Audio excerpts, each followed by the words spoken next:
Let's start with the prayers. Om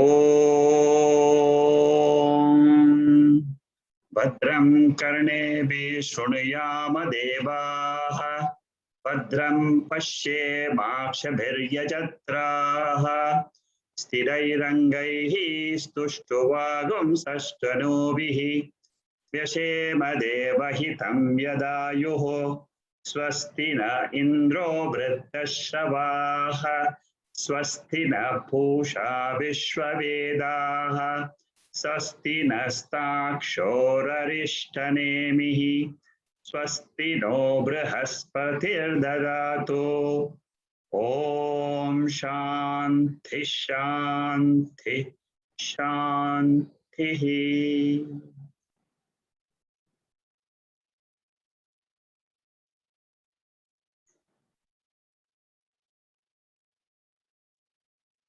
Mandukya Upanishad. We are in the third chapter, which is titled Advaita Prakaranam. And this is a very important Upanishad, which clearly states that our nature is Turiyam.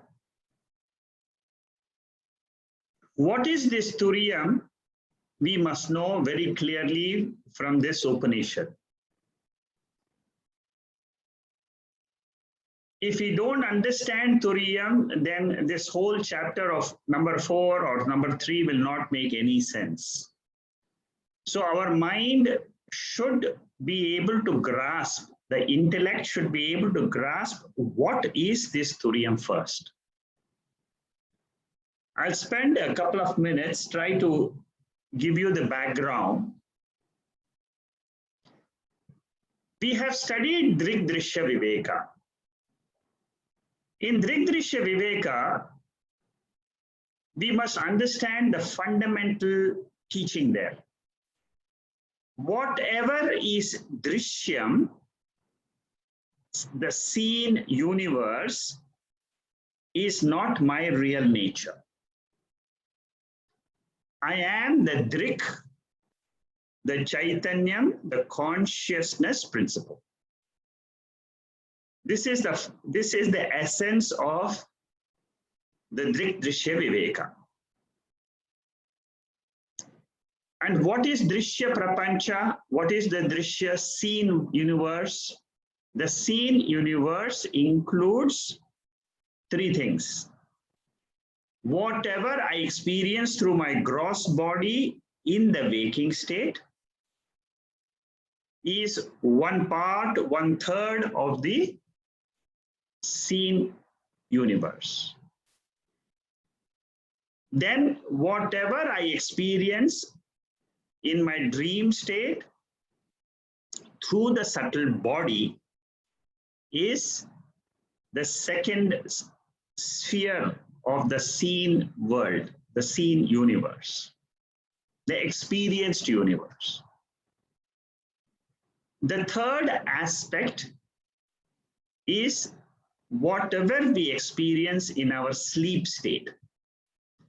I am deliberately using the word experience because in all the 3 states, mind is involved in whatever way, either in a manifest form or in an unmanifest form.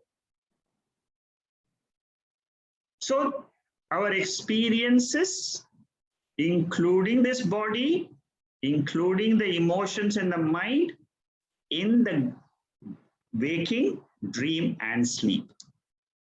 This together is called as Drishya.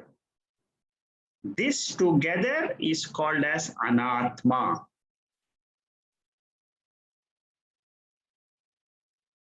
And this Upanishad says, reject it. It is not you. I am of a higher nature. Paramarthika Satya. That paramarthika satyam, the seer principle, the consciousness principle is called as Turiyam. This is the first lesson we must understand when we try to understand Turiyam. The second thing we should understand is, if I try to discriminate this seer and the seen during this waking state, I fail miserably, because the body is there, mind is there. Automatically, this is there as soon as I wake up. So how do I know Turiyam in the waking state? Very, very difficult. How do I know Turiyam in the dream state? It's a little bit easier. Because in the dream state, there is no light other than the light of consciousness. The Turiyam is a light. Light means it makes things known. Jyotisham Jyotihi. It is the knowing principle, the knowingness in this body. So, in the dream state, for me, it is slightly easier. That the light of consciousness which illumines the dream state is the Turiyam. Then let's go to the third state, which is the sleep state. This also very, very difficult, because in the sleep state, I am totally absorbed in ignorance. Very difficult for me to understand my nature in the sleep state, because I am sleeping to my nature. So in the waking state, it is very difficult. In the sleep state, it is very difficult. In the dream state, it is slightly easier. So the Upanishad and the commentator, the Gaudapadacharya, spends a lot of time understanding this dream state in depth. And what he found was the dream state is very, very similar in nature to the waking state. Because both of them, they rise simultaneously. The entire dream world, the time, the space, in one split second it rises up.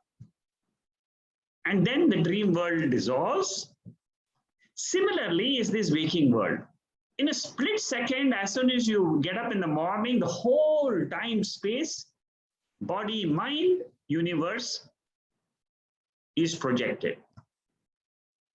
So this is one of the comparative natures. The second reason is, in the dream state, when you are dreaming, you can never say or never realize your higher nature. Similarly, what Gaudapadacharya says, in the waking state, when you're trying to analyze your nature, it is very, very difficult to say that I have a higher nature. This is the second common feature between dream and waking. The waking world has got utility, novelty, experienceability.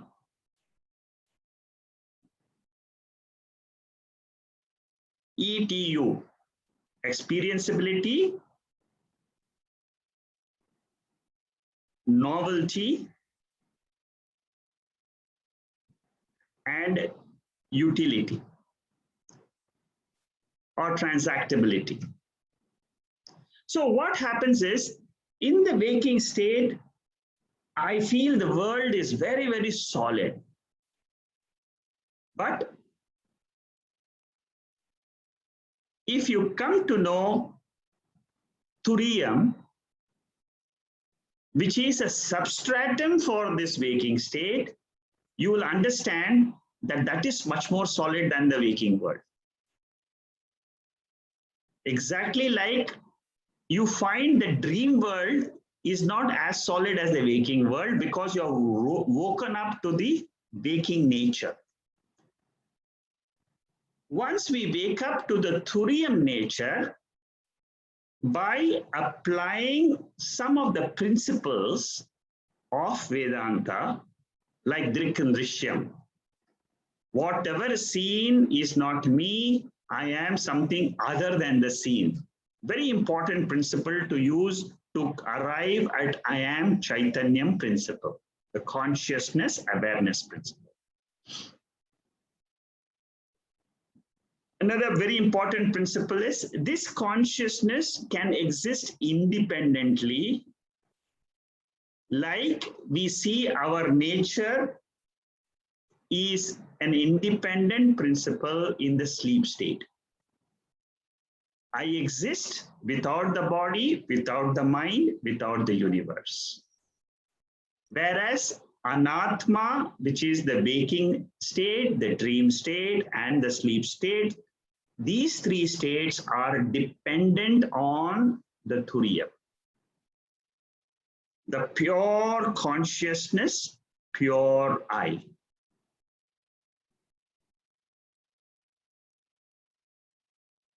So in order to differentiate Turiyam from in the waking state, what acharyas they recommend is try to start and imagine your state in the sleep state. I have explained this before also. I'm repeating it. In the waking state, it is possible for you to just imagine what you were in your sleep state and what was your experience. Unless until there was a sakshi, a light knowing principle in the sleep state which illumines the blankness in the sleep state, the ignorance in the sleep state, you can never say or you can never talk about the sleep state. There has to be a sakshi. There has to be a knower of the sleep state. That knowing principle of the sleep state, let that become your starting point for your analysis in your own intellect. And then you see whether you can try to get a glimpse of this consciousness. Everybody will come to realize their own nature as Turiyam. The moment you make this correction in your intellect. Starting point, my state when I am sleeping as the knowing principle of the sleep state. That is the starting point. I am the knower of the blankness in the sleep state, in the ignorance state. Then I come to dream, I illumine the dream world. I come to the waking, I illumine the waking world. I am always the illuminator. Whether it is the sleep state, whether it is the waking state, whether it is the dream state.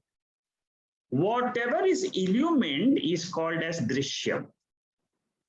Whatever is the illuminator is the substratum without which you can never experience anything.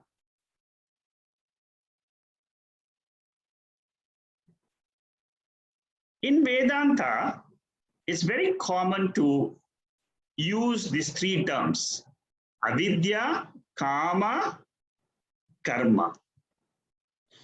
Because I don't know that I can exist independently, that knowledge is not there, I make a mistake. That mistake is called as adhyasa. It is an error in the intellect, in the buddhi. I have to correct that error. This correction of the error in the buddhi is the process of knowledge taking place in the buddhi. That is why they say moksha is possible only through jnana. Darkness is the only solution for, light is the only solution for removing darkness. So I remove darkness how? By switching on a lamp. Similarly, I switch on, in the state of sleep, I switch on the lamp of knowledge. You wake up to your nature. Immediately what happens? You become aware that, oh, I am this light, which is the light which is illuminating all your dream. That is easy to understand. But it is a light which illumines the blankness, the ignorance of the sleep state. It is the light which illumines the body, the mind, the sense organs, and the jāgrat in the waking state. This correction is called as vidya. So avidya is corrected by vidya. Suppose you don't correct this. What is the impact of this? The impact is I will go through my whole life without knowing who I am. Without knowing I am Turiyam, I am the light of consciousness awareness. So if I am in ignorance of my true nature, then what happens is, during my waking state, I will always feel incomplete. I will always feel unfulfilled in life, lacking in life. This lack of inadequacy, lack of lack of completeness in ourselves leads to desire, thoughts in the mind, to complete myself, which is called as kama. This kama is a desire which expresses in many forms. I want to have children because I want to feel complete in life. I want to buy a house because I want to feel complete. I have fulfilled something. I want to complete myself. So all our actions, that means from avidya, kama comes. From kama, karma comes. All our actions which are oriented towards fulfilling in life. Kama and karma are the rajoguna. Avidya is the tamoguna. These three gunas together is what is called as maya or mula avidya. Chapter 14 of the Bhagavad Gita, try to recollect Gunatita Atma. I learned to drop these three gunas from the intellect in the waking state. You can't do it in sleep state. You can't do it in dream state. It's a cognitive change in the intellect to drop your ignorance about your nature. Drop the tamoguna, drop the rajoguna in the mind, and realize that this mind is mithya. It comes, it goes. And the three states are nothing but appearances as dictated by our prarabdha. Whenever we try to analyze our experiences, we must always remember the law of karma. There is a law which is producing these bodies. not only producing the body and the mind, but also gives us the experiences.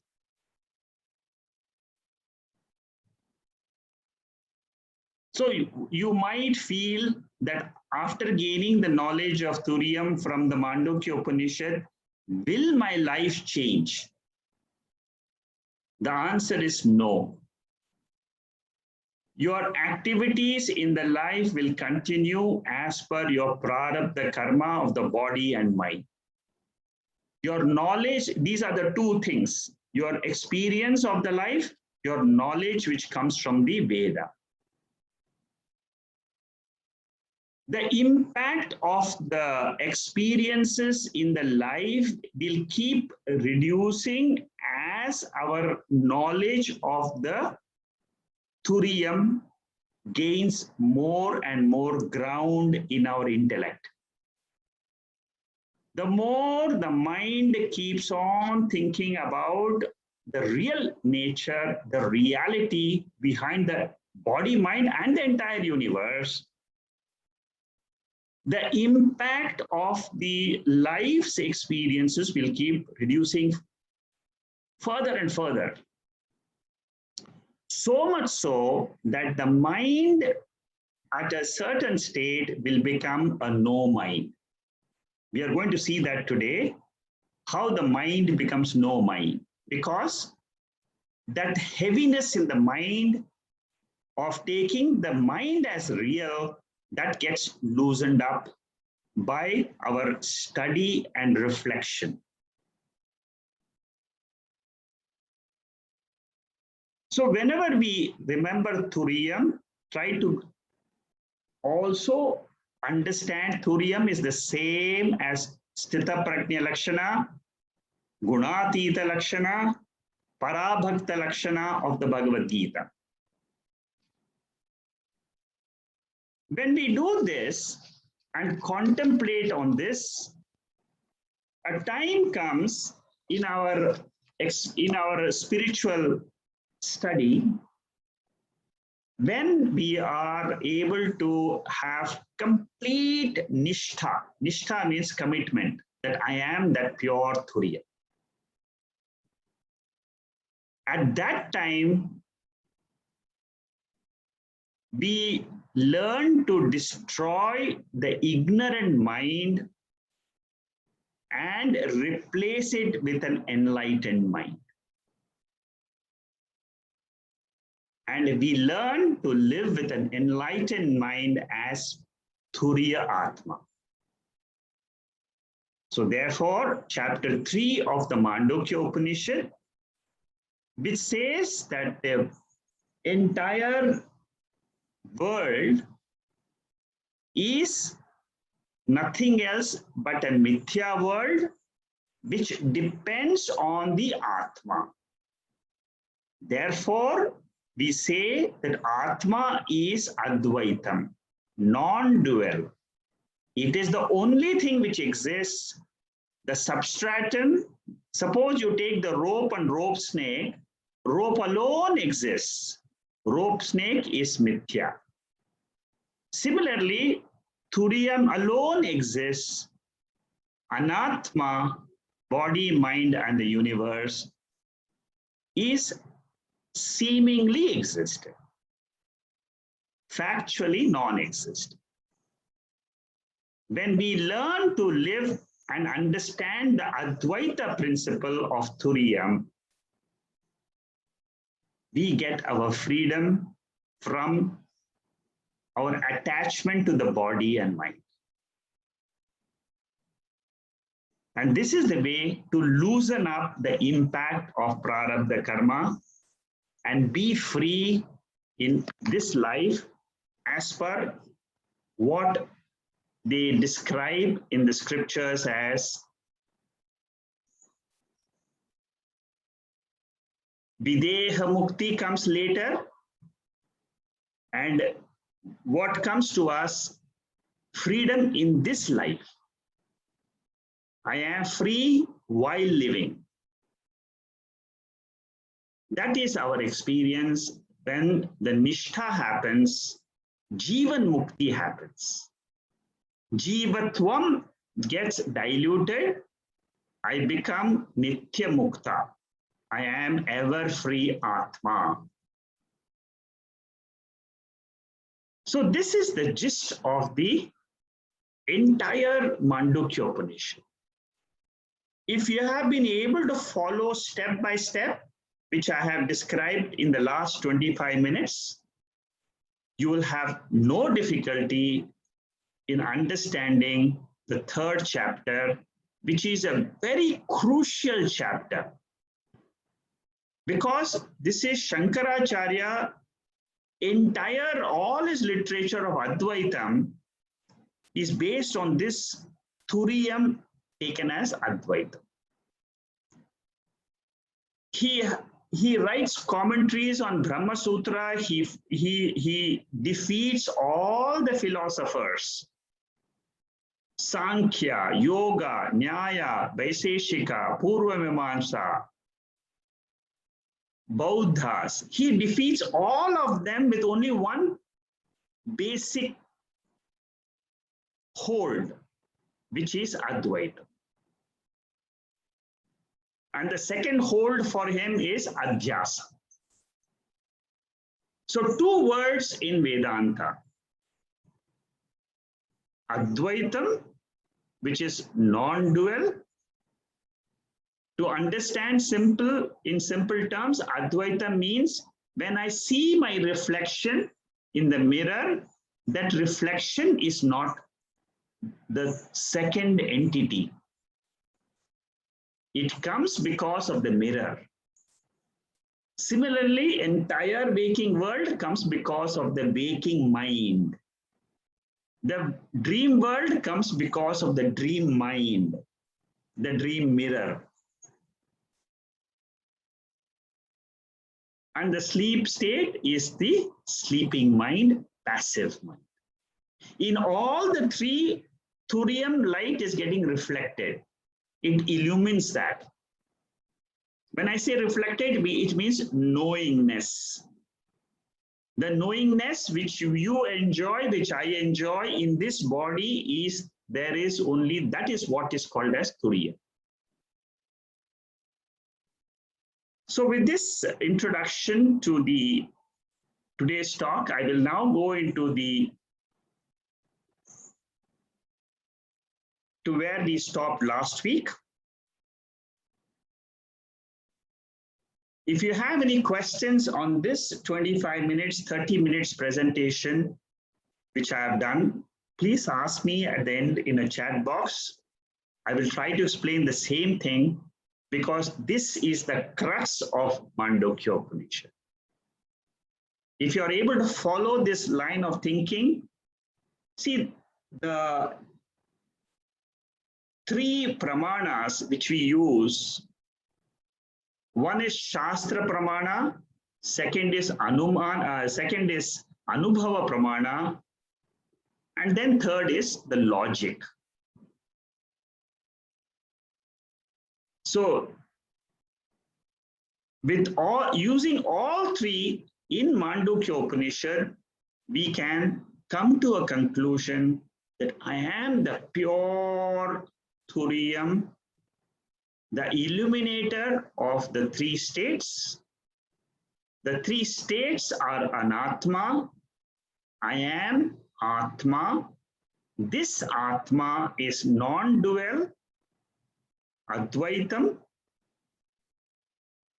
and I am ever free as the Turiyam I.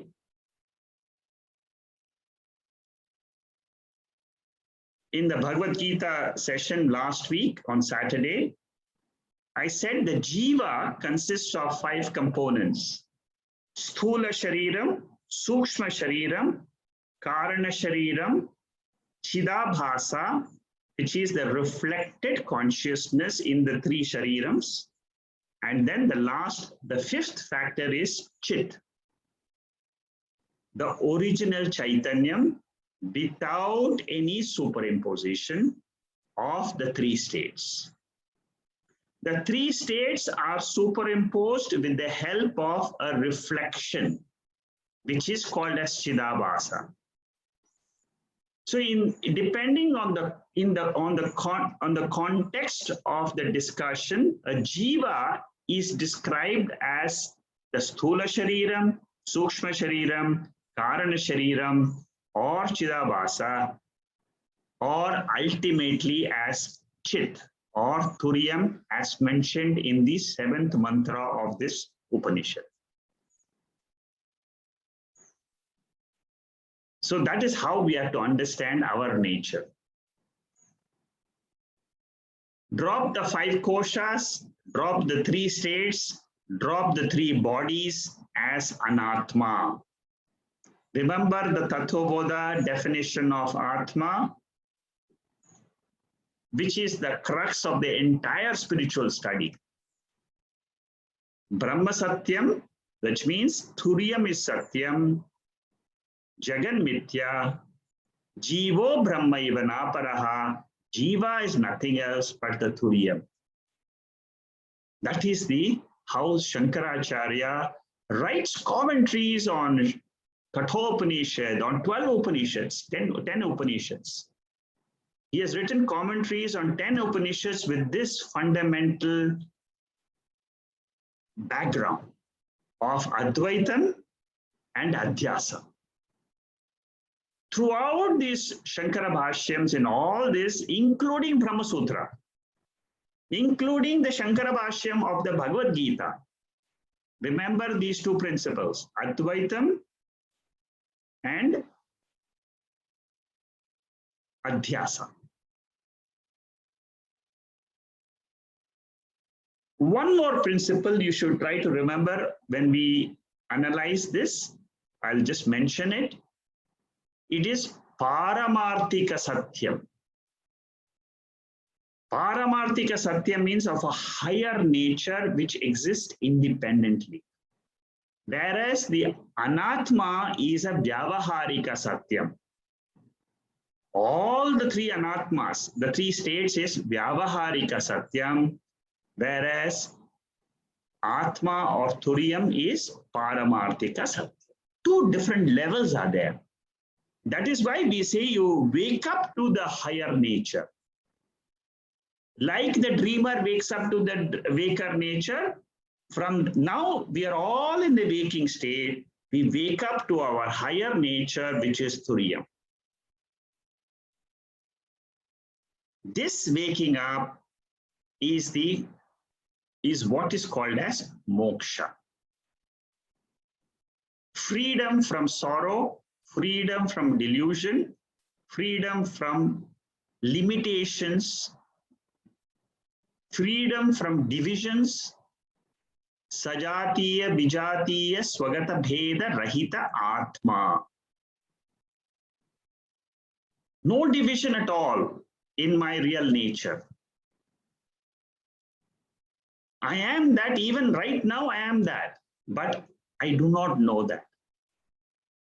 So if you take Ramana Maharishi's quotations, always remember he's talking about the pure chit, the pure consciousness. He drops the other 4 components of the jiva and always focuses on the chit. Who am I? Who am I? Who am I? When he asks this question, who am I? He is, in his mind, he is thinking about the chit, the Turiya Atma. And this is the way we do Viveka. Viveka of the real and the unreal. Unreal is the Anatma, real is the Atma. We develop Vairagyam from Anatma and hold on to Atma, which is called as Atma Nishtha, through Jnanam. As the Nishtha grows strongly, our hold on the Anatma will keep on loosening. This is the way the entire Moksha Shastra is presented in the Bhagavad Gita, in the Upanishads, and in the Brahma Sutra. All of them, they follow the same logic of Adhyasa and Advaitam. Without Advaitam, if you're hooked on to Dvaitam, according to Shankaracharya, you can never get moksha. That is his final conclusion as a commentary of Brahma Sutra. Hold on to Advaitam and see, experience for your life. Try to experiment it in your own life. Whatever I have said so far, experiment it, understand, and try to conceptualize this Turiyam in your own mind and own it up as my nature. That's all. Don't try to objectify it, because the moment you objectify it, it becomes Dvaitam. Dvaitam will only cause two things in life: desire and fear. That's all. These are the two fundamental things which comes from Dvaitam. As soon as the waker comes in, desires flow in. I want to do 1, 2, 3, 4 action points.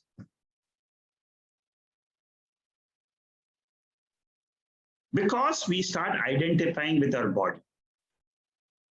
Many people have called me in these sessions after the classes, after listening to these talks. Many people have called me again and again, trying to understand this Advaitam principle. That's the reason why I have taken today a little longer session to explain Advaitam and to explain the gist of this entire Upanishad, because it's important to realize this nature as our own nature, because this is where the success of our study lies.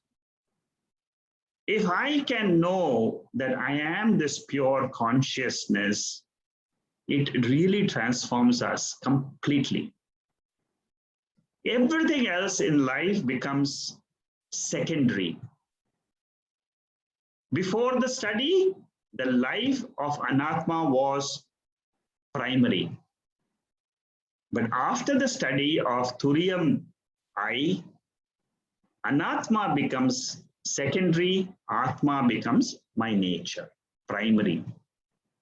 And I live with this nature. You see, that is what is called as Jivan Mukti. All the jnanis, they also undergo pain and suffering in the body at the mind level. They also feel emotions. They also have experiences in life, but they have one big difference: is they know that this is a passing phenomena. I've spoken to many Swamijis in this regarding this mithya nature and Advaita principle, that they all come back with one final word, and they say it is a phenomenon which is happening. You cannot change the phenomena. You can only change your own darshanam, your own vision of this phenomena. That is what Bhagavad Gita is trying to do. That is what Mandukya Upanishad, or all the 10 Upanishads which we study in our sessions, they all try to change our own vision of the world.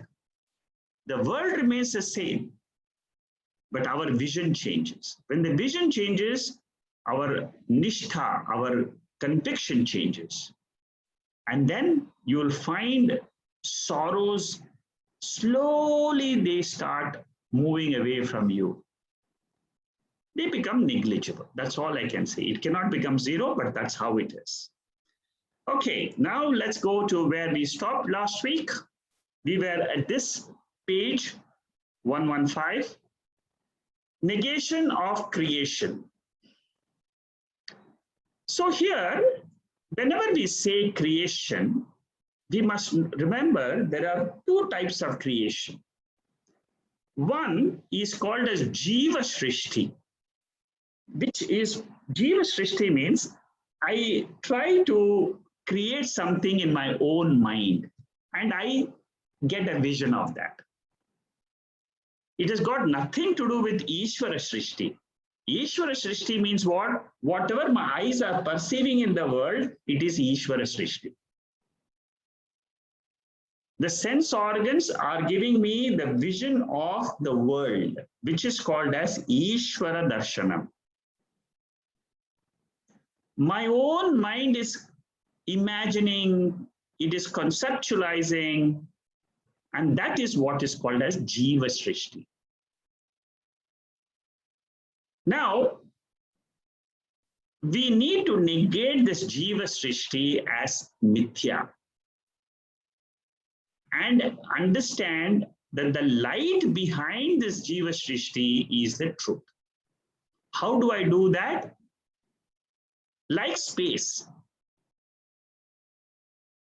This is how logically we try to negate the Jiva Srishti. That's what I'm trying to explain now. What happens is, there is space. All of us experience space.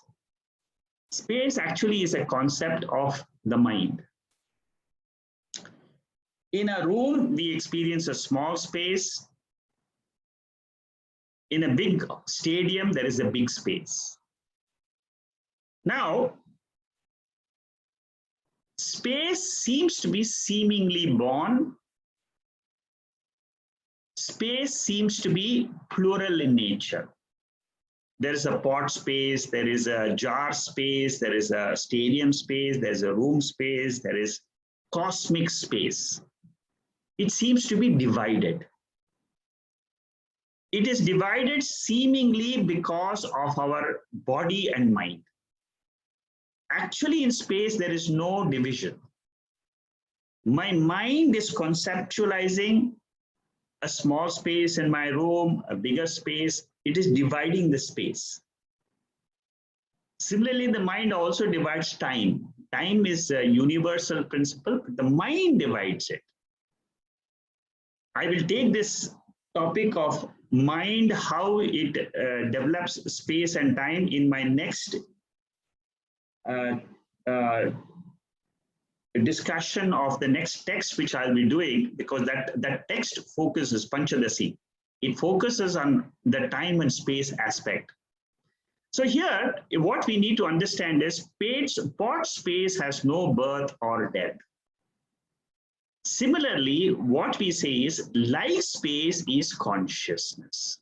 This awareness, this Turiyam. So far, now you can easily understand Turiyam, because you know how to do Viveka.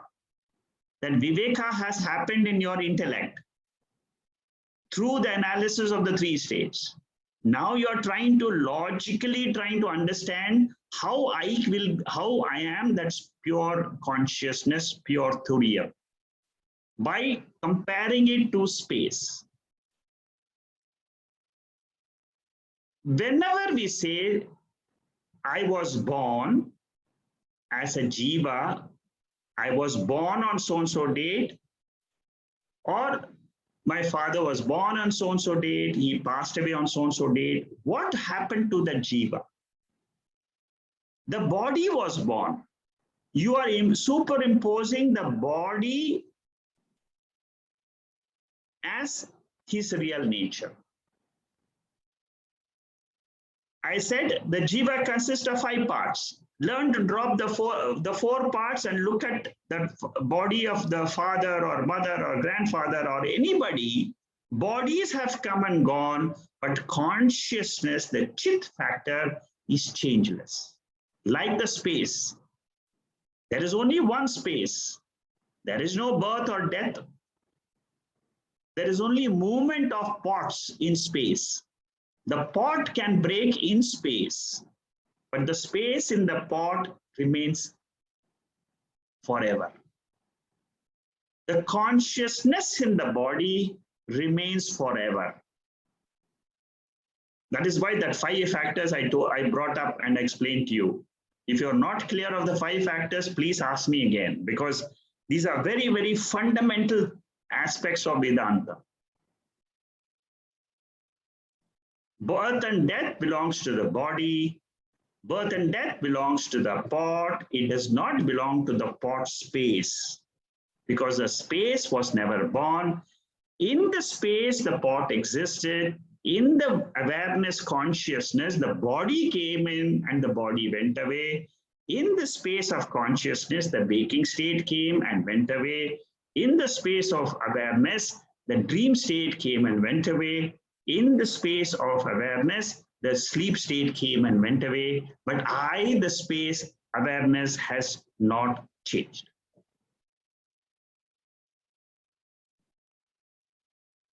So, whatever my mind is thinking, oh, I was thinking of so many things, I was emotionally very disturbed. Has the light of consciousness which illumined those thoughts in your mind changed? No. Learn to accept that as your real nature. Then you will find Atma is ever the same. It is Nitya Mukta Atma. By learning to recognize this light of consciousness, awareness, which illumines my thought, which illumines my body also, which illumines the light of the sun also, that consciousness is eternal. See, once you understand Vedanta properly, then all these doubts which we have, they all disappear, Initially, when we study Atma Bodha, Tattva Bodha, I still have a lot of people who keep calling me and saying, okay, I'm doing this Atma Bodha text, I'm studying it, or I'm going through all your videos right now, but these are the questions I have on Atma Bodha. I tell them, just wait, you learn a little bit more, your doubts will get clarified by itself. Because the mind, what happens is the intellect, all of us possess a very good intellect. Never doubt the ability of your intellect to understand Atma. Each and every one of us can understand the nature of Atma. It does not require a phenomenal intellect. It's very simple intellect is enough. Very, very simple people in life throughout the ages have realized their Atma and have dropped their sorrow. You and I can do the same. Only thing is, we have to be persistent in our study, and we should keep an open mind. When we study the Shastra, we should allow the Shastra to come into our intellect. Keep our mind empty without any pre-notions. Don't try to judge the Shastra. Oh, Shastra is wrong. How can this be true? No, accept it. Accept that that is the truth. And accept that you are making a wrong error in your own notions. Then it is very easy to and accept all whatever we say, because that is, you have Shraddha in the Shastra. Many doubts of many people I have seen, they get clarified the moment they have the faith that Shastra will not teach me anything which is not correct. Shruti is a mother. It wants to help us to lead a very, very free life while we are living with our prarabdha body and prarabdha mind. It is possible. That is what is called as Jivan Mukta. The Jivatvam is gone. I am a Mukta Purusha. So let us take another example of the dream world and the waking world. This is how the logic is used. Yukthi. Logic is called as Yukthi pramanam. Shruti pramanam is the Shruti statements, which I will give you a little later at the bottom of this slide. You can see that will come. Right now we are trying to use Yukthi. Yukthi pramanam. Anubhava pramanam we have already seen. Waking state, dream state, sleep state, that is the Anubhava. That is the experienceability. Here we are trying to see logically how to accept Turiyam as our nature. Dream world, this is a very important point, appears real with time, space, and objects and transactions while you're dreaming. This is an extremely important point, because on this point, Nishala Dasa has spent one full chapter of almost 200-300 verses on this one point, which I'm now saying. In the dream world, when you are as a dreamer, that dream is not a dream, but it is real. It is like the waking world. It is tangible. Only when you wake up and understand that I have a higher nature, by knowledge you come to understand, then only the dream world becomes a seeming world, a mithya world. So from the dream body standpoint, the dream world is real. From the waker's body standpoint, the waking world is real. Do not commit the error of trying to convert this entire waking world into a dream. No, don't waste your time. You can never convert the waking world into a dream world, because the waking world is a waking world. Like the dream world is a waking world in dream. The triputi of subject, object, and experience will continue in the dream world after jnanam also. Similarly, in the waking world, I will continue to experience the body, mind, because the body and mind are prarabdha related.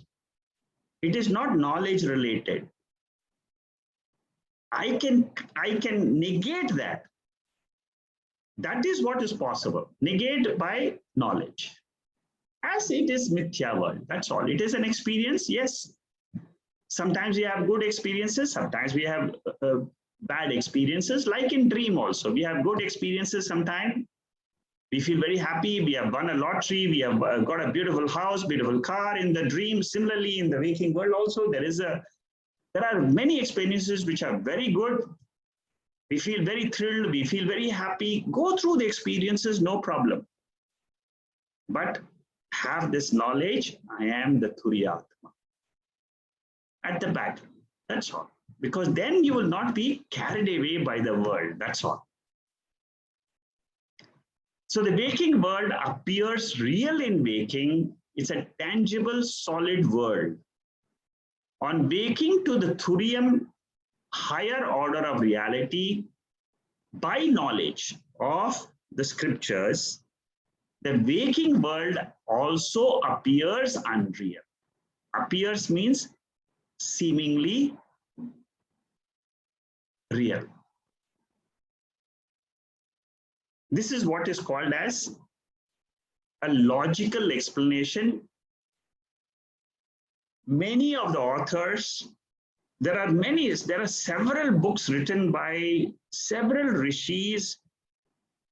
In Sanskrit, in India, you will find several books, several commentaries by different rishis, different authors in India on Mandukya Upanishad itself. You'll find 200-300 different commentaries.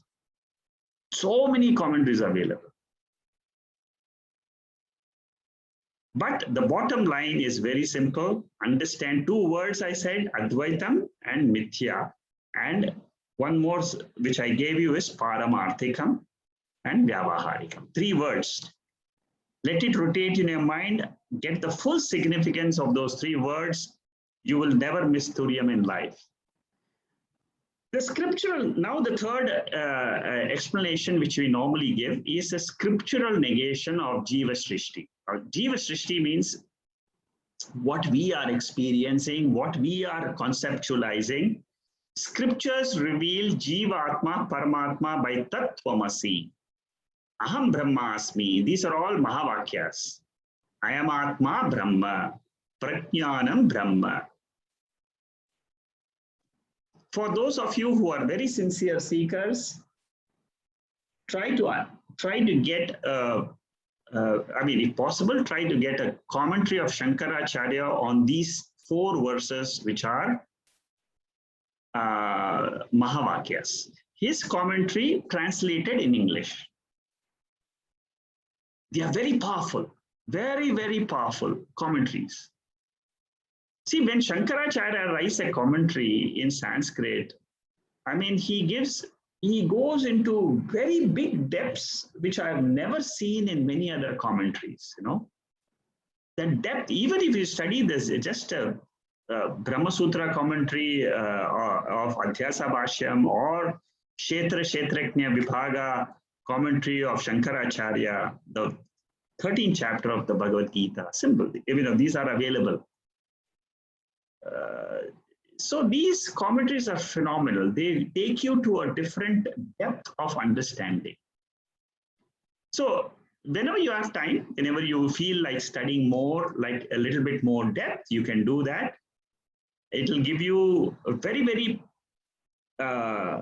penetrative, focused look or a vision of Atman. What we conclude with this type of negations is Paramatma is never born, and Jiva, actually, he's also not born.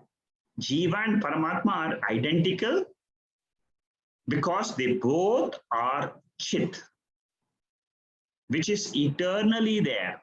They are Satchidananda principle. They are not the 3 Sharirams, and they are not the reflections of the consciousness in the universe or in the 3 Sharirams. Whenever you look at the universe also has the 5 factors. Sthula Prapancha, Sukshma Prapancha, Karana Prapancha, Chidabhasa, which is there as a reflection in the world, in the 3 Shariram, in the 3 Prapanchas. Learn to drop all these 4 factors, come to the Chaitanyam principle and equate the Chaitanyam of the Jiva with the Chaitanyam of Paramatma. You will only get one Turiya Atma, which is eternal. We never say the Sthula Shariram is eternal. It dies. We never say Sukshma Shariram is eternal. It dies. We never say Karan, it dies. When does Sukshma Shariram die? At the end of the rishti. What happens to Karana Shariram? Karana Shariram continues in the next rishti also. That is why ignorance continues. Karana Shariram continues, ignorance continues. Again, that ignorance comes back in the next shrishti, again the jivatvam starts. But the way to come out of this Karana Shariram entanglement is by Vidya. Vidya is the only solution for avidya. The scriptural statements are very famous. Kathopanishad,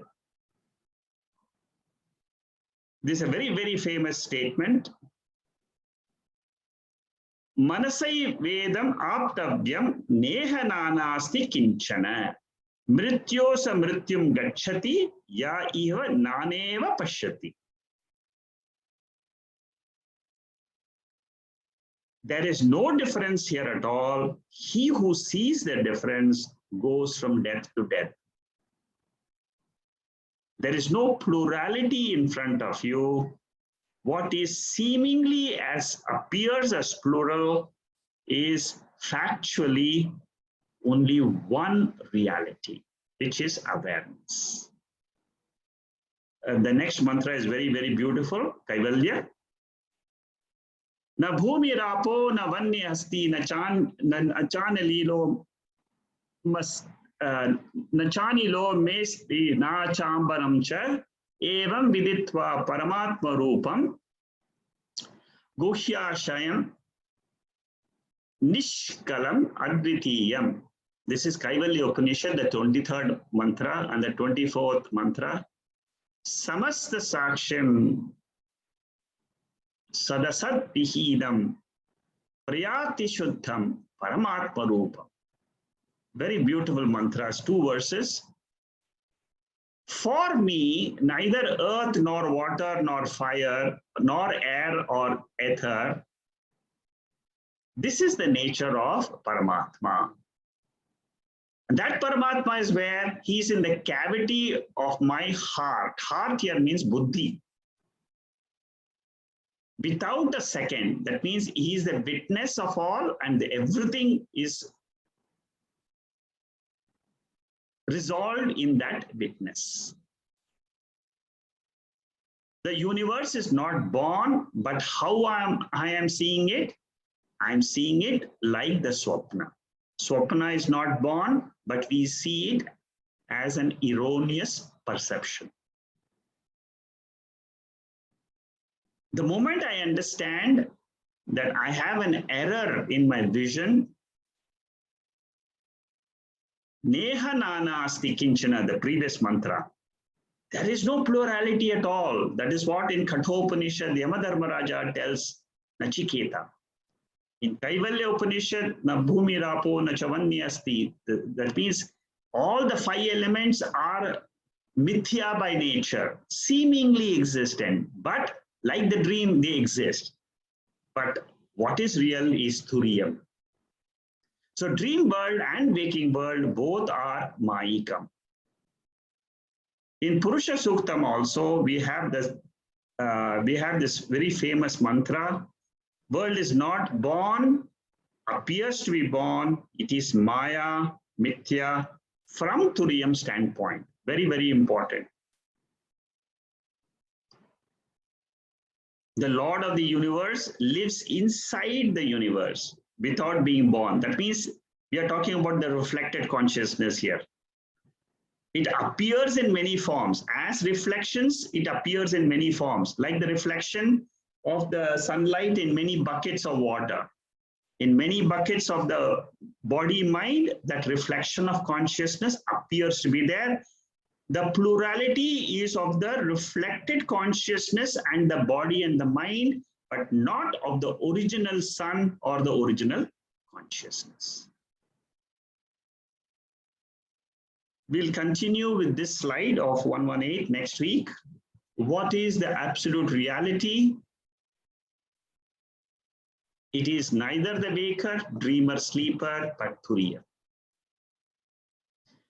Okay, so I will continue this next week, and then we'll go to the 3rd topic of this chapter, the 3rd chapter. Next week, we'll try and finish up this 3rd chapter. It's got a few slides. And then we will go into the 4th chapter.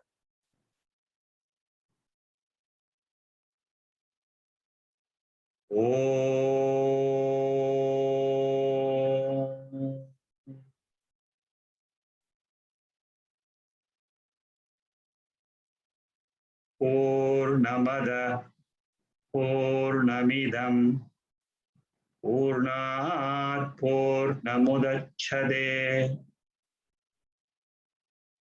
Purnasya Purnamathaya Purnameva Vasishyade. Om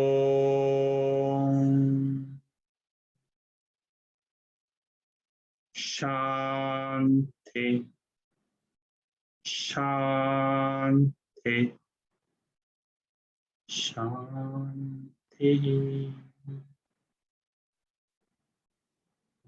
So now, if you have any questions, you can unmute yourself and you can ask any question related to today's talk or anything which you have in your mind. Shekhar, Yes?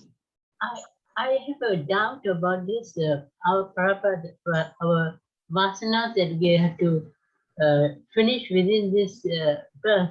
But if supposing we have the knowledge of the self and we are closer to moksha, will we able to maintain that standard?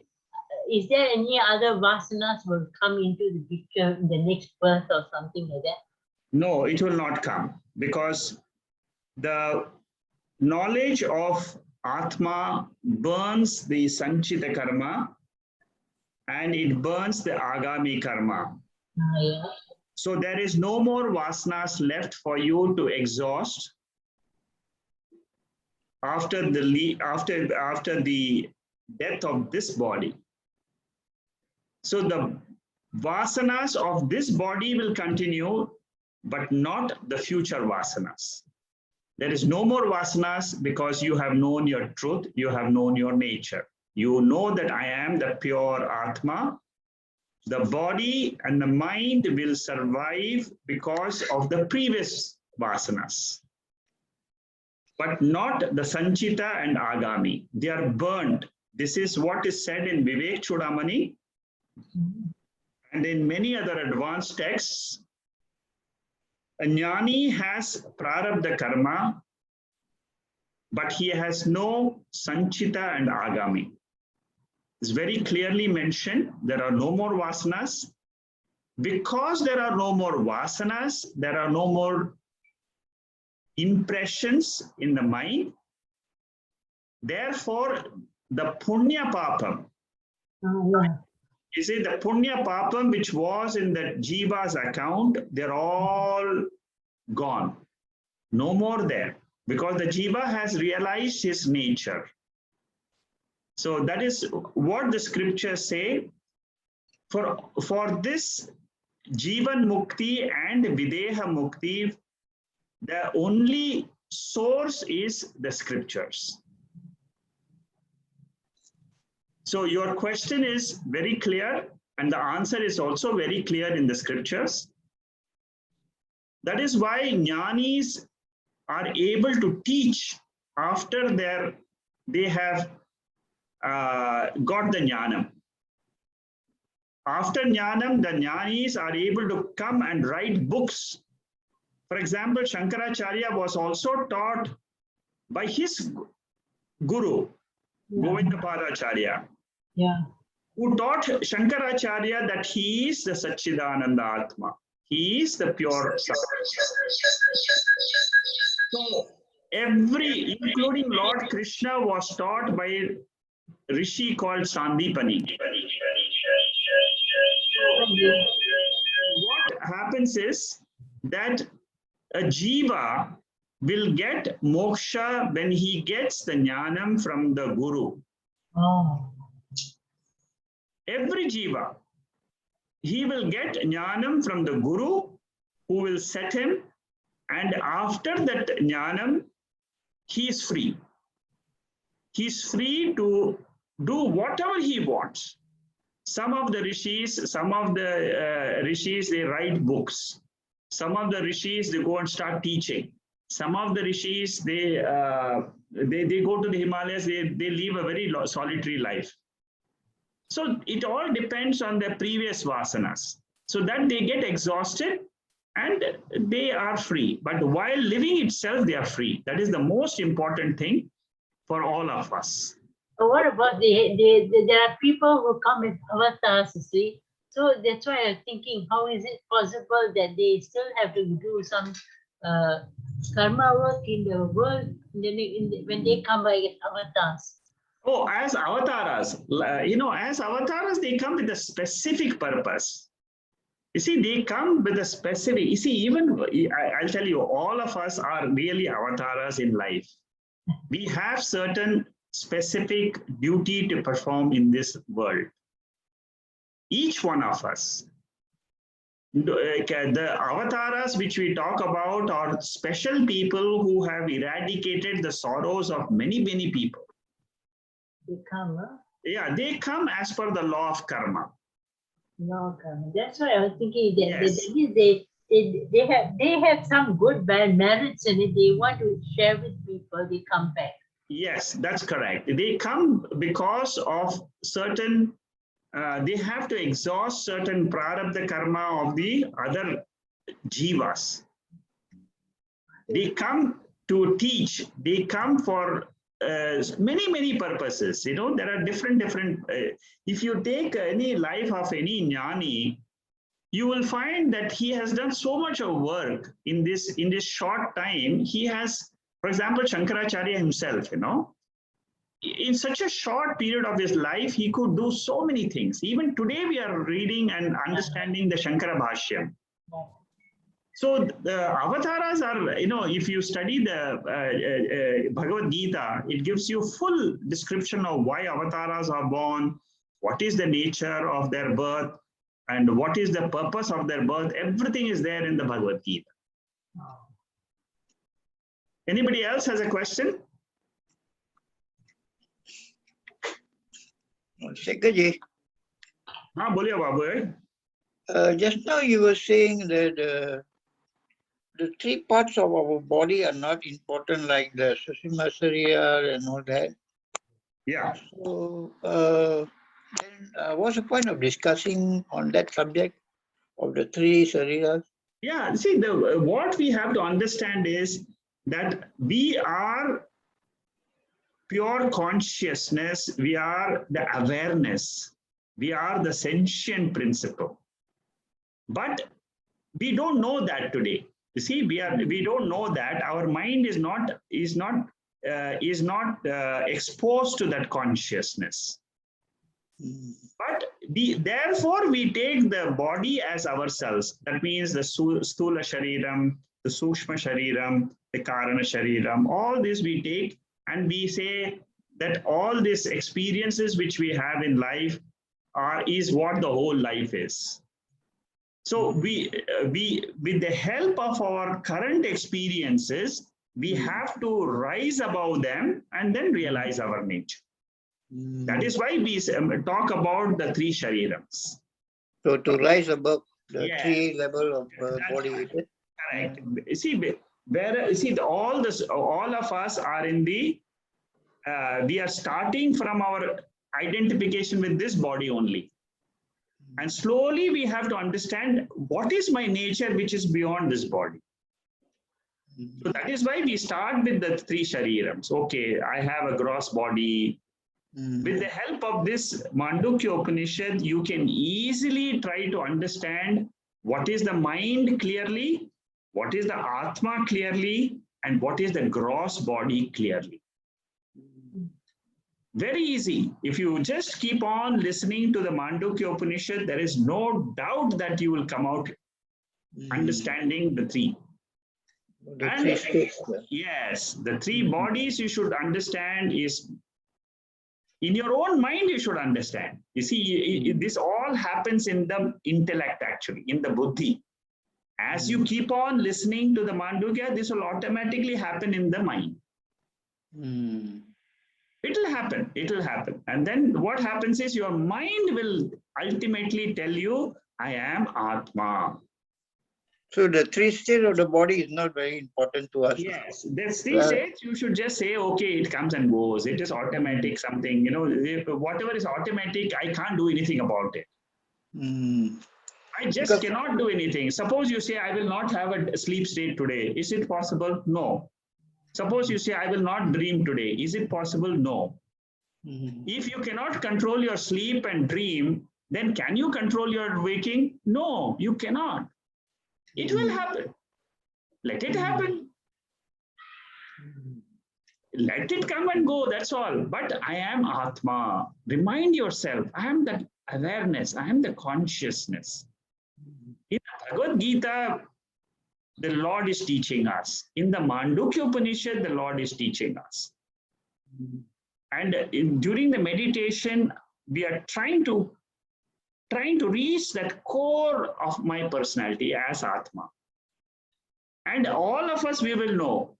The only thing is you don't know how to express it.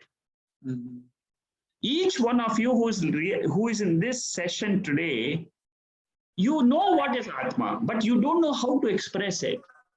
Words cannot express Atma. Mind cannot think about Atma, but it knows that it is the Atma. That is the beauty of this Upanishad. It only tries to remove all the wrong notions. And the right notion is automatic. It will happen. That's it. You don't have to worry. Because the three states of the body, when we die, it will be destroyed, right? Okay, the three states of the body will go away, but you see, there are three bodies. The gross body will leave immediately after this death of the gross body, but that is nothing, because that is one small thing which happens in the external dress. Suppose you just remove your shirt and just throw it away, but you still have your three other dresses, you know. So you continue with your Sukshma Sharira, your mind, you see, and there is absolutely nothing happens when the body leaves, nothing happens, because the mind remains the same. Mind and the senses will remain the same. It's only the external body is gone. For a jiva, the external body it goes away even in the sleep state every day. Does it make a difference to him? No. Even yesterday night that I experienced, I had an experience of myself without the gross body.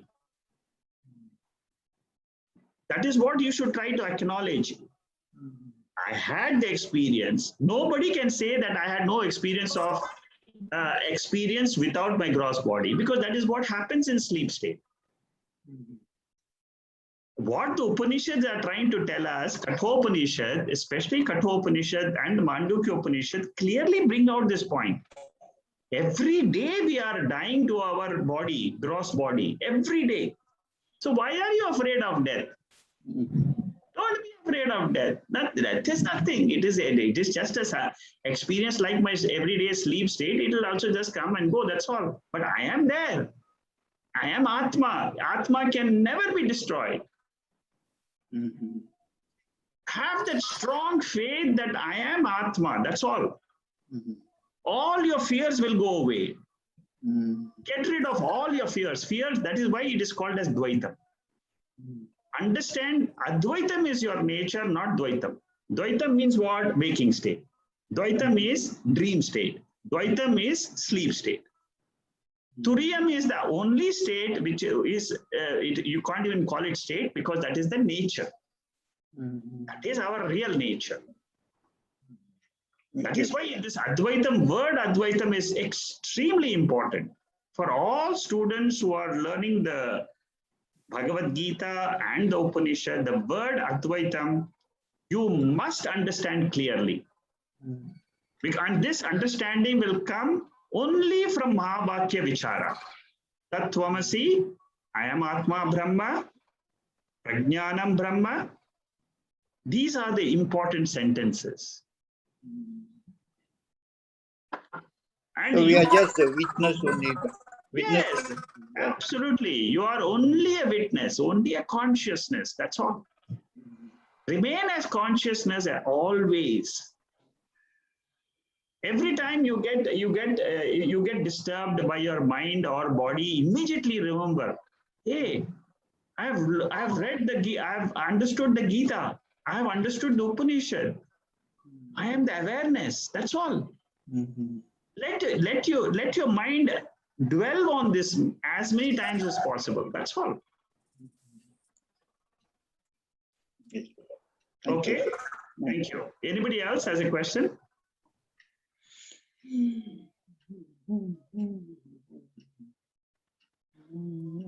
Yeah, Deepak, you have a question? Yeah.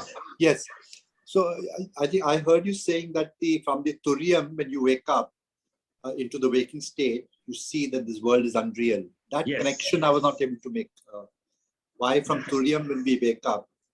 You see, I'll tell you, normally what happens is we are only looking at our gross body and we think this is the reality. Okay. So we start analyzing the waking state first. So when we do that analysis of starting from the waking state, we have a problem. We have a problem. Because the problem is ignorance is in full form. Full form, understand. So from the unmanifested state coming back to the manifest state, at least there is a change and you realize that there was an unmanifested state. That's correct. Now there is, so what, Yes. that's what you're saying. Yes. So therefore, to that extent, I say that this also could be a dream. Yes. Big. That's And correct. yeah. And then The manifest and unmanifest becomes very clear when you start from Turiyam. Turiyam. I am the Sakshi, I am the Advaita Sakshi. There is no Dvaitam at all. There is there is only awareness. The moment you are in the unmanifested consciousness, in the unmanifested state is Turiyam. Yes, you're right. So basically, the moment you get into deep sleep, you get into Turiyam. You abide in Turiyam. Yes, that's what the sixth mantra is telling us. Yeah. Exactly what you have said is said in the sixth mantra of the Mandukya Upanishad. And it is repeated. Not only it is repeated in all the Upanishad, almost like 6 Upanishads tell you that in sleep state you are with your own nature of Turiyam. Prashno Upanishad, Brahadanika Upanishad, Chandogya Upanishad, there are mantras after mantras. Direct mantra is there in Prashno Upanishad. Yes. What happens to you in suṣupti? One of the students is asking the Guru. The Guru says, you are in your real nature in suṣupti. Direct answer. In Swayam Jyoti Brahmana of Brahadanika Upanishad, there is a very beautiful analysis of the sleep state and your Turiyam nature in the sleep state. In the Tattva Bodha, you had explained that the objective world and the knower, the perceiver, I the perceiver and the perceived world. Correct. And the witness Sakshi. Correct. And I was a little confused at that point in time because I said there is the witness and the perceived, mind, body, and the world. Correct. But he said, no, bring. So we have the perceiver is the mind, I. Yes. So in the waking state, the moment I wake up, I become the perceiver, the witness of the mind. Correct. That is Sakshi. That is Sakshi. Correct. I become the waker. Correct. Experiencing this world. That's right. Perceived object. I am the perceiver. But I, the witness, is beyond the mind, and that is Sakshi. Correct. So, that is always there eternally. So that Sakshi is the Turiyam. Yes. The Sakshi is the observer. Yes. Which observes the perceiver and the perceived. That's correct. When it reflected in the mind. Reflected in the mind is reflected consciousness. Yes. I'm just trying to just that's correct. Do it in as many ways to get the thoughts clear. Yes, now you got it correct. Yeah. Yes, that's why I said the jiva always remember has got 5 factors. Yes. Number 1, the stula shariram, the gross body, which is what we see physically. Then the sukshma shariram, which is the mind. Yes. And the indriyas, the sense organs, that is the second body. Yes. The third body is what we are in the sleep state. Yes. The karana shariram, yes. Which neither the mind can see, neither the senses can see. Yes. If you were to put it on a chart, Acharya ji, if you just, we will say that there is a suksham shari, the stula shari, and there is Anandamaya kosha. Yes. And Rajas Guna. Yes. That's in the stula shari will be Rajas or Tamas. It could be any. It could be any. Yes. It could be any. Yes. And it will be, and so if you go into the subtle body, it will be the 3 koshas, and it could be the Rajas and Tamas. So Rajas and Tamas alternate. It will be the Rajas and Tamas will be also in the subtle body. No, it is only in the gunas are only part of this the stula sharira. No, gunas are a part of the stula sharira, sukshma sharira, and karana sharira. Okay, so karana sharira is tamo guna pradhana. So tamoguna will be this thing. And tamoguna pradhana. Pradhana means it is predominant. And in the sleep state. The so sukshma the sukshma sharira is rajoguna pradhana. Rajoguna means it is in the dream, it is purely rajas of the mind. Yeah. So then the waking state, the gross body is the sattva guna, pradhana. It doesn't mean the other gunas are not there. It means the predominant.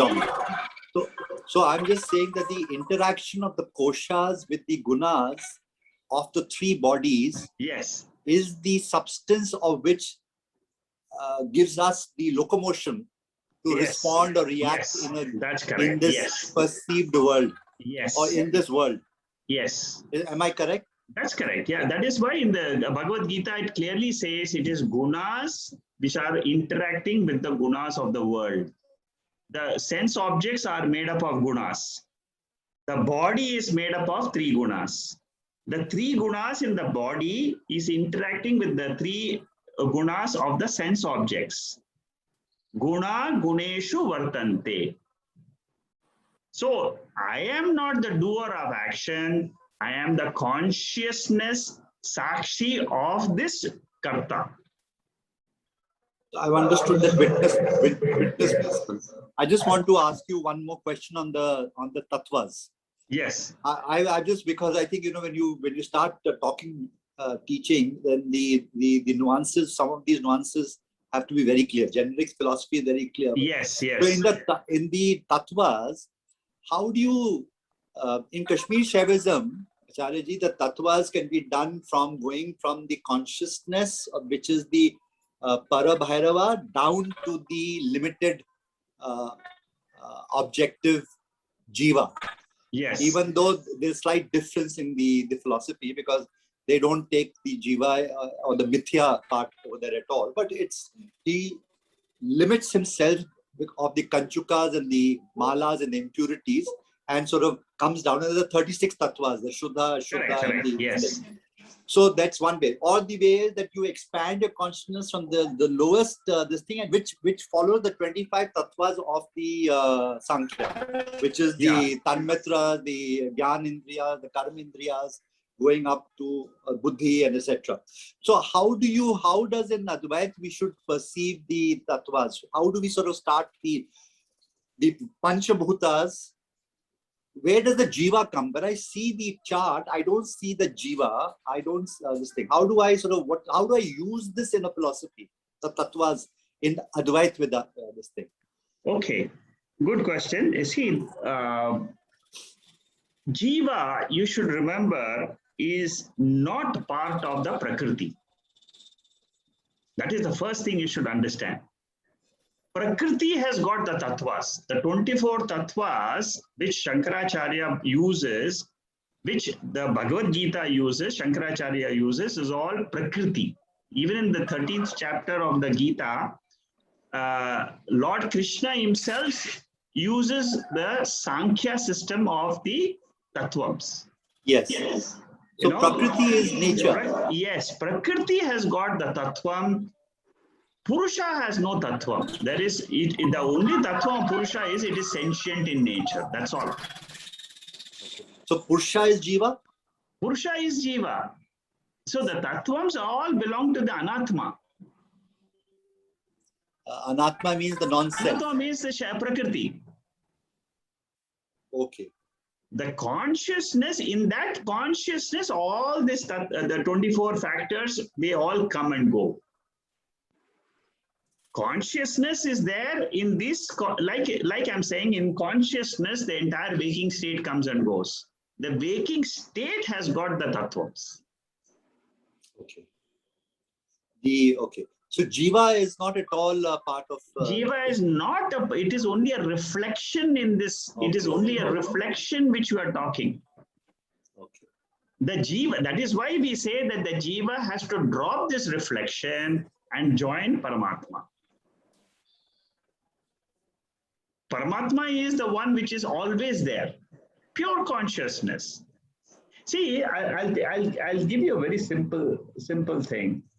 Suppose you take a slate, you understand that slate is the blank screen is your consciousness. That is Turiyam. Blank. Completely blank is your real nature. Okay? Start from there. Don't start from this body and all that. That blank nature, that is what is your truth. That is Swarupam. Yes. Okay? Now, in that blank screen, like a TV screen, you have a blank white screen in which there is it's only full of light. There is no darkness. That is only light. There is no tamoguna, there is no rajoguna, there is no sattvaguna. It is guna atita. There is no time, there is no space. It is pure nature. Now, what is happening is, in that pure screen, the waking body is seen. In that screen, then with some experiences, it'll go and it'll again become unmanifest. So there is a manifestation of the waking state of that pure, in that pure consciousness. One of the minds becomes, it wakes up, experiences, and again goes back to sleep. Again becomes unmanifest. So manifestation, unmanifestation of this body, don't take the body as a reference, take the consciousness as the reference point. So in that pure consciousness, the mind has woken up. One of the minds has woken up. It has had some experiences of a family, of certain, work and this and that, and then it has gone to sleep. Again, it wakes up, it goes to it. Like this, there are millions of minds which are rising, like the waves rising in an ocean. So when the waves are rising, the ocean is not affected. When the mind is woken up from sleep in the morning, the consciousness, the ocean, the light, the pure light is not at all affected. Again, you go back to sleep, that mind has gone to sleep, that's all. So you drop your identification of the mind and just say, I am that pure Atma. All your problems are sorted out. So in Advaita, even the tattvas are not such a critical part. It is not critical. It is an appearance in consciousness. It goes away. That is why we say it is Advaitam. It is Advaitam means there is no independent existence of the tattvas. They depend on Atma. It is only the Atma only. It resolves into Atma only. That is why it is Advaitam. Shankaracharya says that is the truth, Baba. Don't think of Dvaitam.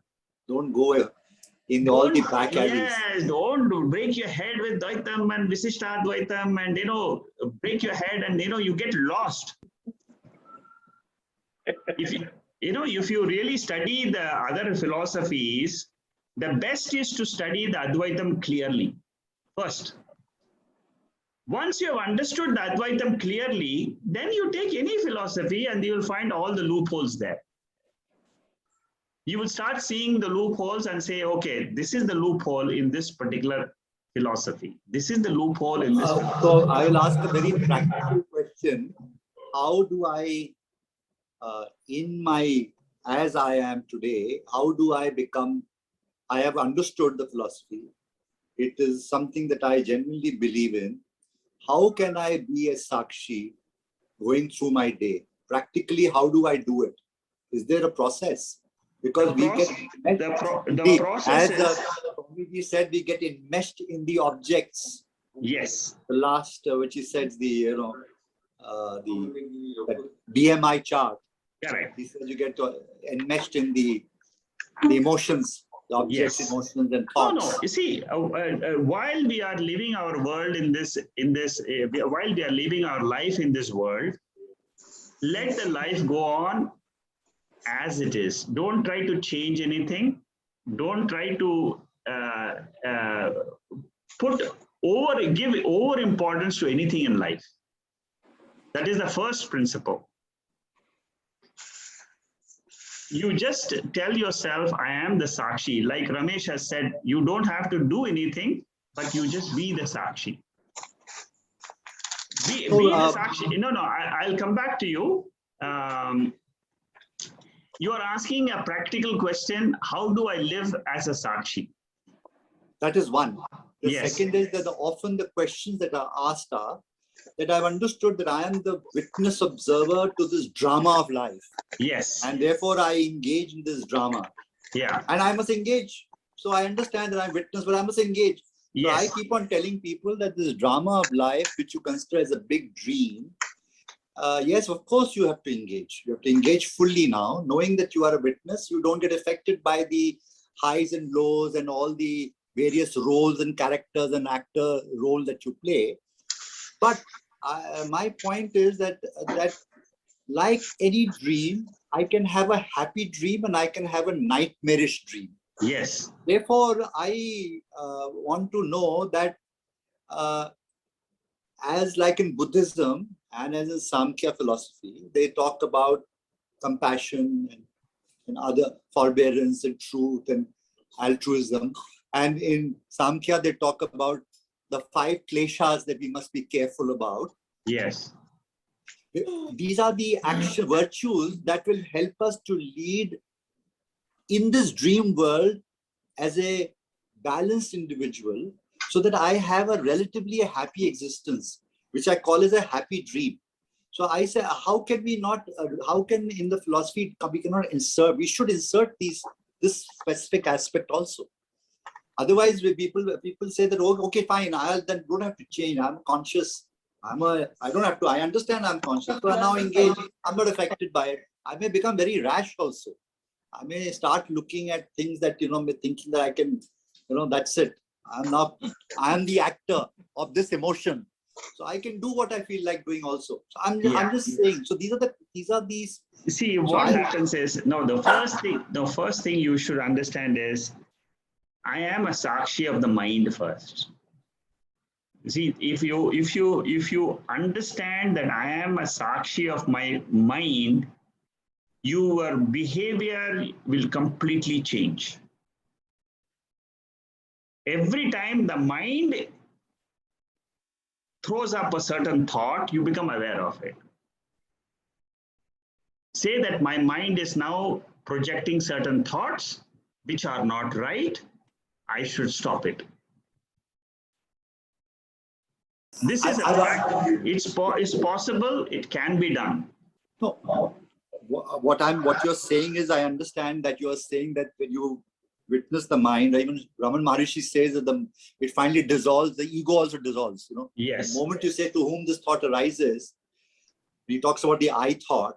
Correct. And then he says that beyond the mind. So he says the mind then goes into the ego thought goes into from the source, which gives rise to the thoughts and the ego, etc. They all subside. Don't worry about using too many philosophies of Yoga Shastra and others. Simple, just keep only one simple thought in your mind. The best way is when we try to read too many philosophies, too many thoughts, disturbances come to our mind. So keep one simple philosophy. I am a witness of my mind. Try to break down the problems into simple building blocks of living. Then you will find that this life becomes very smooth. Simple, very simple is, first of all, you tell yourself, I am the witness of the thoughts in my mind. Once you take that as the basic principle, then you will be able to drop all your other notions, wrong notions, which come to you in the day-to-day world. You yourself will be able to correct it. This is what I would suggest. Anybody else has any other answer to this question? Venkatesh, do you have any answer? See, most of the time what is happening is, we are doing this analysis from the point of our body and mind, which is a Dvaita. So we will always see that difference actually. It's a journey where we are traveling from Dvaita to Advaita. I will give a simple example. Suppose if I want to become a doctor, so I have to go through the subject of that particular thing actually, for which I had to put some effort, I have to understand. So the faith is the most important thing, that by going through that particular subject, I will be a doctor, I will be a surgeon or whatever. So it is exactly like sadhana, panchakam and all. What it says is, we should believe in what is our sadhya, sadhana and sadhak. These are the three features actually. Our destination is witness. So for witness, we have so many analyses like what we are doing, the logical analysis, experience analysis and all that. Drigdrishya Viveka, I feel, is the most simplest thing actually. So we have to understand that what is that is the ultimate thing actually. Everything is here and seen, and finally what is left out. So we should have faith in that. And that is possible to attain only by doing sadhana. Yes. It is not possible that just thinking with this body, with this prarabdha karma and all that. So that is why I was just going like earlier, what we have done, sadhana, panchakam and all. What it said is, your target is witness. But to attain that witness, you have to do whatever your karmas and all that actually. You have to do all the karma. So while doing the karma, you have to think everything you are doing for the God only. And you should avoid, you should avoid doing any what you call nisiddhi karma. So these awareness that we should increase actually, and we should able to get rid of these activities. Then meditation is one technique which I will say definitely, which will enhance your awareness. So all these sadhanas will take you towards a platform to get that ultimate thing. I mean, just imagine that once we are thinking the witness of this entire cosmos, it is not a small thing. Just to become finite to infinite, the transition we have to reach actually. The transition, I mean, another simplest example, like when we were doing Bhagavad Gita and all, Chinmaya ji has given few examples. Water boils at 100 degrees centigrade. So when there is a boils at 100 degrees centigrade, there is a change of phase. That is from the liquid state to the vapor state. But till 99.99, that is still in the liquid state only. Yeah. So we should have that patience that we are in the journey. And like what you said, I agree that we all have a purpose and we are fortunate to go through such a high degree of knowledge, which is the ultimate goal. So, correct. And understanding that ultimate goal, because this is a subject actually, it's an abhyakta. And we are always trying to analyze that through a simple means of an objective knowledge. So we have to get into a subjective knowledge, which is possible only through sadhana. I think meditation and continuous sravanam, mananam, nididhyasam, and going through so many books and knowledges, what happens is, we are at the body level, at the prarabdha karma, sanchita karma, agami karma. So all these things need to be dropped. So when we go through one by one, by so many books, so many analysis and all, whatever that inherent and whatever things which are there in our deep conscious, subconscious state and all, that gets decanted, that gets sedimented and it drops down. So it takes time. So we should have that sadhana, and that will help. Okay, thank you. Thank you, Venkatesh. Akshay, you were saying something. You want to say something? No, nothing. Just that only. Okay, Akshay. Okay, thank you very much. I think we have spent quite some time analyzing. Deepak, if you have any more questions, I'll speak to you. I'll speak to you separately. I got disconnected because my lights had gone off. Oh, I missed that very good thing. So that's why I couldn't. No problem. Internet had stopped working. Oh, okay. But we'll these are some of the things we'll continue in the classes. Yeah, you can't. Anyway, these questions will keep coming over the sessions. It will keep on coming. It'll keep on coming. Yeah. Thank you very much. Good night, everybody. Thanks a lot. Yeah, very, very interesting subjects. Yeah. Thank you. Hari Om. Hari Om. Hari Om.